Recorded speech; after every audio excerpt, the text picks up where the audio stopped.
일이라고 하는 연결끈이 끊어지면 고립됩니다. 우리나라 헌법 제32조 대한민국 국민은 일할 권리를 가진 청년들을 우리가 잊지 않고 있다. 정부가 청년들의 뒷배가 되겠다. 우리는 어디에 서 있고 어디로 가야 할 것인가?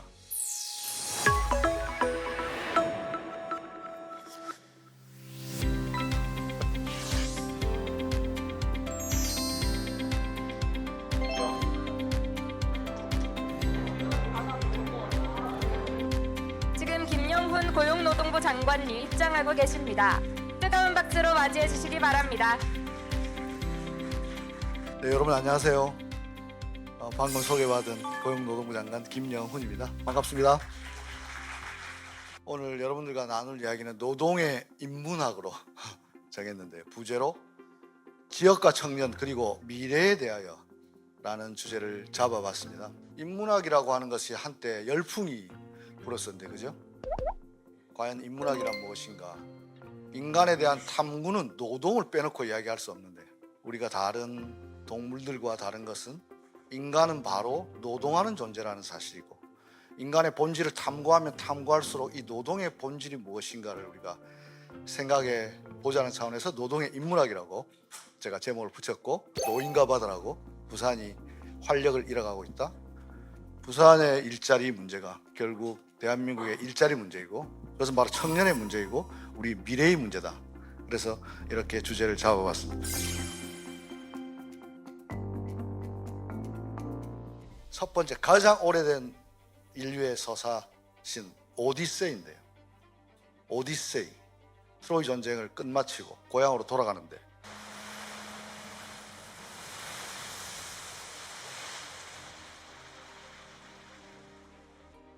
We are living through an era of profound change, where the path of civilization is being rewritten. 이 대혼돈의 시기에 어디로 가야 할 것인가? 오늘 한 시간 동안 우리가 생각해야 될 것은 우리는 어디에 서 있고 어디로 가야 할 것인가?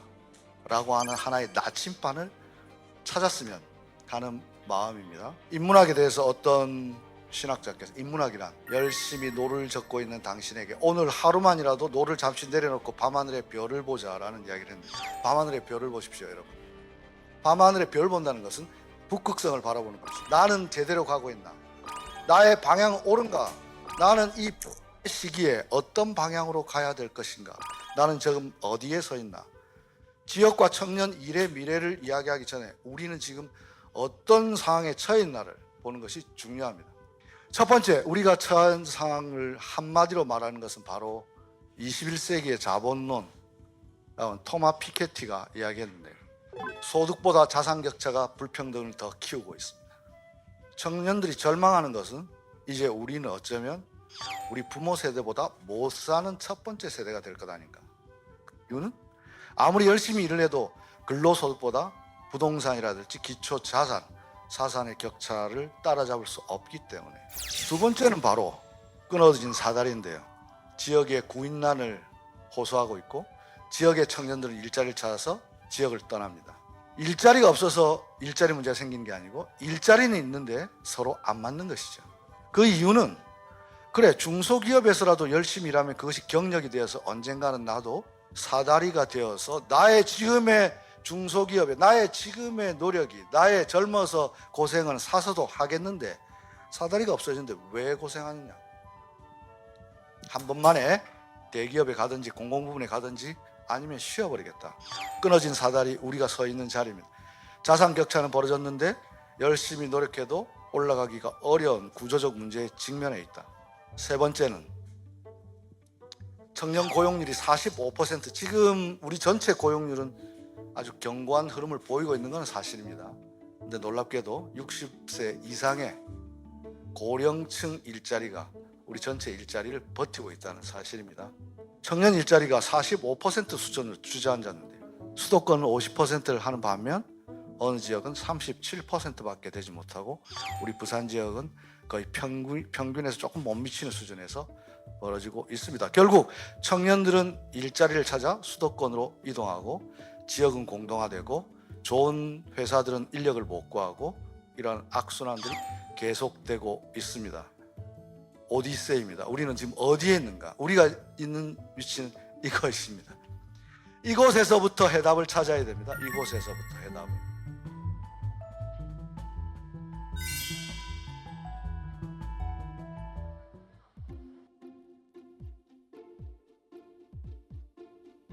KTX 이음 타보신 분 있어요? KTX 이음입니다. 제가 얼마 전까지 일했던 곳입니다. 해답은 바로 이음에서 찾아야 합니다. 각자 도생의 시대가 아니라 우리 모두는 연결되어 있다. 이 연결을 어디서 찾을 것인가? 부울경 메가시티를 여러분 완성하는 길은 바로 이 KTX 이음에 있습니다. 이재명 정부에서는 5극 3특이라고 해서 이 지역 문제, 지역 일자리 문제를 극복하기 위해서 5극 3특이라고 하는 정책을 내세웠습니다.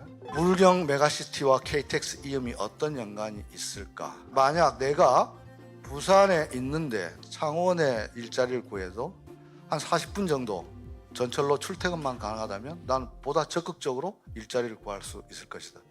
메가시티를 만들려면 인프라를 구축해줘야 된다는 것입니다. 마을과 마을을 이어주는, 그래서 적어도 청년들이 출퇴근 문제에 있어서 대중교통을 이용할 수 있도록, 특히 수도권 전철망과 같은 것을 부울경에도 전철망으로 연결해주면 될 것 아닌가. 하나만 더 말씀드려볼게요. 부전역하고 지금 울산 태화강하고 전철 다니는 건 아시죠? 해운대에서 내가 창원을 가고 싶으면 부전역이 그냥 그대로 연결되면 차에서 안 내려도 되는데, 여기까지는 전철 타고 왔다가 내려가지고 또 ITX를 기다려서 이렇게 간다? 이건 불편하겠죠.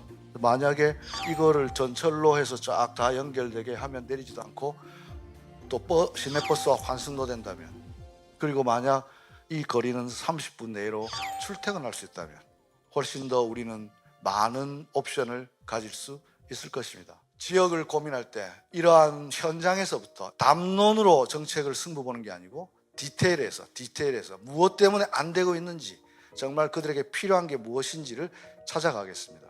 두 번째 문제는 청년들을 갈아 넣어서 만들었던 신화는 허장성세에 불과했습니다. 면접 사진이 영정 사진이 되었습니다. 이 26살 여러분들 친구 또래 이 건장한 청년이 과로사일 가능성이 상당히 높은 그런 억울한 죽음을 당했는데요. 한 달짜리 초단시간 계약, 쪼개기 계약, 그리고 오픈 바이저라고 하는 신규 개업 직전에는 과로가 축적되었다고 볼 수 있는데요.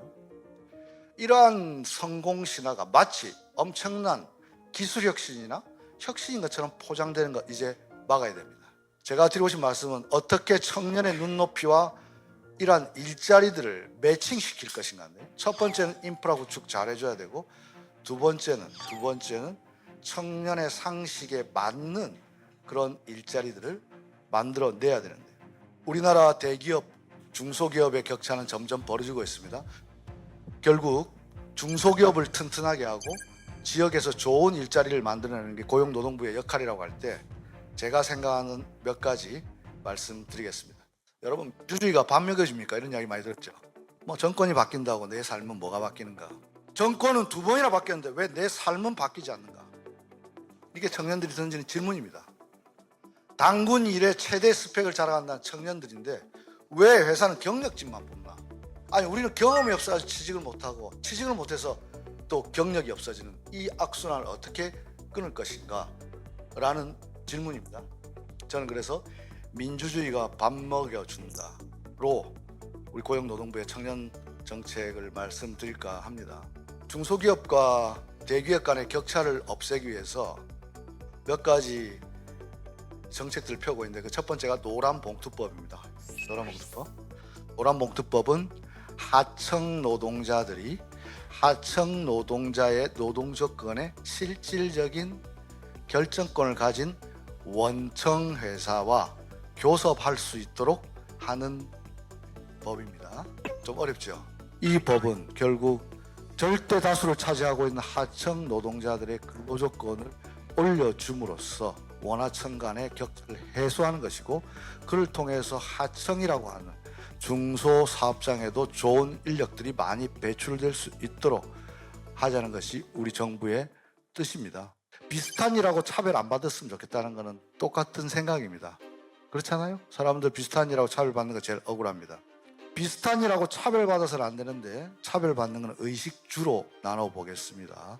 대공장 정비들을 비난하는 건 아닙니다. 회사 차원에서 회사 복지로 작업복 세탁소 맡길 수 있습니다. 사내 하청 노동자들은 못 맡기는 것도 못 맡기는 건데 민간 세탁소에도 못 맡깁니다. 유해 물질이 묻어 있고 하기 때문에 세탁소에서도 잘 안 맡아줍니다. 어디서 작업복을 빨아야 합니까? 그래서 저희들이 바깥에서 운동을 했습니다. 영세 사업장 노동자들에게 우리가 공동으로 이런 세탁소를 마련해 준다면 적어도 입성에서 차이는 차별은 없을 거 아니야. 그래서 2억 5천만 원 노동부에서 내고 시에서 돈 내고 또 부산은행에서 운영비 내고 해서 노동자 작업복 세탁소 여름에는 500원, 겨울 춘추복은 1,000원, 두꺼운 건 2,000원 이렇게 해서 합니다. 두 번째, 1,000원의 아침밥. 학교에 여기 1,000원의 아침밥 하고 있어요? 여러분들은 예비 노동자입니다. 좀 있으면 노동자가 될 겁니다. 학교 다닐 때 1,000원의 아침밥 그래도 걱정 없이 아침은 든든하게 먹었는데 그러니까 산업단지에 가려고 하니까 아침도 어떻게 하나 아무것도 없어요. 그래서 제가 농림부 장관님하고 같이 1,000원의 아침밥 3단으로 확대하자. 그랬더니 대통령께서 지역부터 먼저 해라. 올 10월 1일부터 전국에 14개 산단에 1,000원의 아침밥 제공하고 있습니다. 적어도 아침은 든든하게 먹도록 해야 한다. 그리고 청년들에게 저희들이 FGI를 해봤습니다. 심층 면접을. 무엇 때문에 직장 생활이 제일 어렵냐? 뭘 해결해주면 그래도 내가 마음을 붙이고 다닐 수 있겠느냐 물어봤는데 여러분 놀랍게도 저는 여러분들은 안 놀랄 건데 저는 놀랐는데 청결한 화장실이 상당 부분 나왔습니다. 두 번째로는 직장 내 괴롭힘 없었으면 좋겠다. 그 다음에 임금이 좀 더 좋았으면 좋겠다. 우리나라 화장실 깨끗하고 세계적으로 정평이 나 있습니다. 근데 왜 산업단지 화장실은 그렇게 못 만드나? 왜 외국인들이 많이 온다고 해서 서울역이고 어디고 엄청나게 화장실 깨끗하고 콘테스트도 하는데 왜 우리 청년들이 다니는 일자리의 화장실 그럼 나라 돈으로 청년 친화적인 화장실로 바꿀 수 있는 것 아닙니까? 적어도 나는 존중받고 있다. 우리 회사가 직원들을 존중하는구나 라고 하는 마음을 가질 수 있도록 나라가 지원하겠습니다. 단 괴롭힘 없고 체불 없고 그러한 좋은 사업장 좋은 인력들이 내 고향에서 내 친구들과 함께 직장 생활하고 싶다는 친구들이 정주할 수 있도록 그런 인프라 만들어야 지역과 청년 일의 미래를 해결할 수 있다고 생각합니다. 올해 예산에는 다 반영 못했습니다만 내년부터 반영해가지고 할 것입니다. 적어도 나라가 청년들을 생각하고 있다는 것을 끊임없이 우리는 신호를 보내야 합니다. 청년들을 우리가 잊지 않고 있다. 정부가 청년들의 뒷배가 되겠다. 정부와 청년들을 연결하자. 노동부 장관이 그 연결하는 역할을 하겠다. 그런 말씀을 드리겠습니다.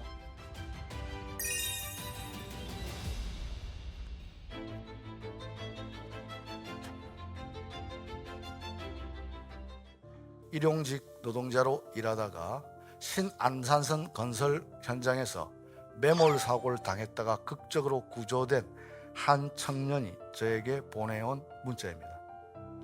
나는 이렇게 힘든데 세상은 나를 잊고 있구나. 이렇게 잊혀지겠구나. 그런데 밥을 먹는데 TV에서 포스코 ENC라는 단어가 들리는 거예요. 기가 번쩍 튀어서 뭔가 하고 찾아봤죠. 나를 기억해 주시는구나. 기억하는 사람이 있구나. 미필적 고의에 의한 살인하고 눈물이 날라고 하더라고요. 그동안 버려진 느낌, 유기된 느낌이었는데 엄청 든든하더라고요. 야, 정말 여러분 박수 한번 보내주십시오. 이 친구한테. 여러분들하고 비슷한 친구예요. 20대 중반입니다. 여러분, 우리 모두는 이어져 있어야 됩니다. 단절되면 안 됩니다. 노동부가 여러분들을 이어드리겠습니다. 일이라고 하는 것은 사람이 사회와 이어지는 유일한 길입니다. 일이라고 하는 연결끈이 끊어지면 고립됩니다. 고립되면 안 됩니다. 고립되지 않기 위해서 일과 연결되는데 고용노동부가 역할을 하겠습니다. 여러분 고맙습니다.